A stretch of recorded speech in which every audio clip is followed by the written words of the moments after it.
Salam. Belə bir integral sualına baxaq.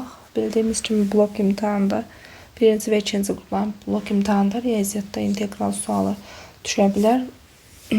İntegral teoremanın tərsi olduğu üçün yadımızda saxlayaq ki, əgər integralda trigonometrik funksiya varsa və trigonometrik funksiyanın kvadratıdırsa, mütləq dərəcə azalma şəklində etməliyik. Dərəcəsini azaltsa, kosinüs kvadratı alfanın düsturu var idi. Kosinüs kvadratı x'in düsturu 1 plus kosinüs 2x bölü 2 şəklində idi. İndi bizdə burada kosinüs kvadratı 2x'dir. Ona görə 1 plus kosinüs bucağın 2 qatı olur burada. Bizdə də 2x-dırsa 2 qatı olacaq kosinüs 4x bölü 2 və dx.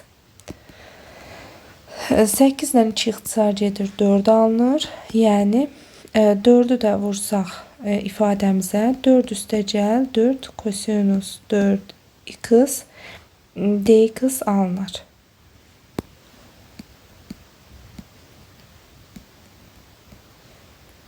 Əlbəttə ki, biz cəmin integralında ayrı-ayrı integralları tapmalıyıq. Yəni sual yaranır. Nəyin teoreməsi 4'dür? Əlbəttə ki, 4x-in teoreməsi 4'dür. Üstəgəl 4 sabit ədəddir, qalır. Nəyin teoreməsi kosinüs 4x-dir? Əlbəttə ki, sinus 4x-in teoreməsi kosinüs 4x-dir. Və bir də burada sual yaranır. Biz bu sinüs 4x'in teoreməsini tapdıqda, olur kosinüs 4x. Bir də 4x'in teoreməsi də 4 olmalıdır burada qarşıda. Ona görə sinüs 4x'in teoreməsi kosinüs 4x. Bir də həmin bu 4 var idi ha. Bu 4. Deməli, elə bu ikisi bir yerdə nəyi verir mənə? Sinüs 4x'in verir. Yəni sinüs 4x'in teoreməsi 4 kosinüs 4x oldu. Ona görə də mən bu 4'ü buradan deməli sabiti silirəm. Yəni olur sinüs 4x'in teoreməsi üstəgəl sinüs 4x. Həqiqətən də baxın göstərdim. Sinüs 4x'in teoreməsi oldu 4 kosinüs 4x. Üstəgəl və integrallarımızın sərhəddi bilinmədiyinə görə bu sərhədlər var. Əgər onlarda bir ədəd yoxdursa, onda bu qeyri-müəyyən integraldır və üstəgəl sabit bir ədəd c ədədi.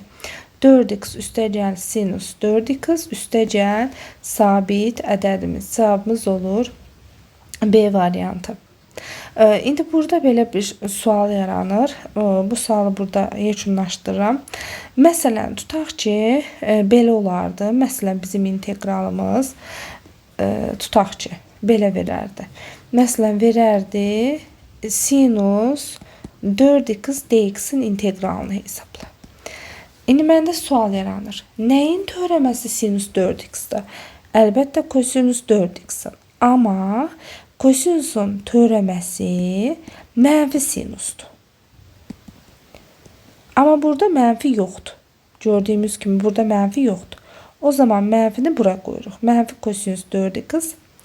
Bir də əlbəttə biz kosinüs 4x-in teoreməsini tapanda oldu.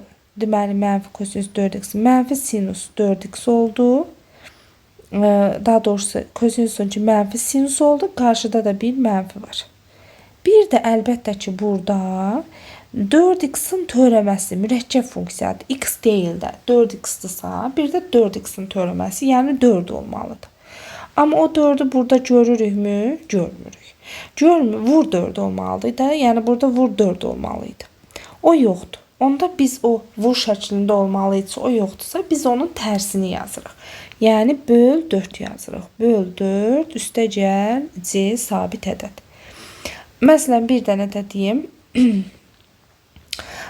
Tutaq ki, yazmışam. İntegral altda 1 bölünsün 3x plus 5 dx. Mən bilirəm ki, nəyin teoreməsi 1 bölü x olur? L'in x'in teoreməsi 1 bölü x'dir. Deməli, burada da 1 bölü 3x plus 5'dir. Deməli, bu L'in 3x plus 5'dir. Niyə modulda yazıram? Çünki bura mənfi olmaz. İndi Axı elin 3x plus 5'in törəməsi 1 bölü 3x plus 5 oldu. Bir də 3x plus 5'in də törəməsi olmalıdır burada. Vur 3x plus 5'in törəməsi. 3x'in törəməsi 3'dür, 5'in törəməsi 0. Yəni burada bir də vur 3 olmalıydı. Baxın burada vur 3 ya burada 3 olmalıydı. Amma yoxdur o 3. O 3 vur 3 olmalıydı. O 3 vur 3 yoxdursa, deməli mən 3-ə nə edirəm? Bölürəm. Üstə gələcək sabit ədəd.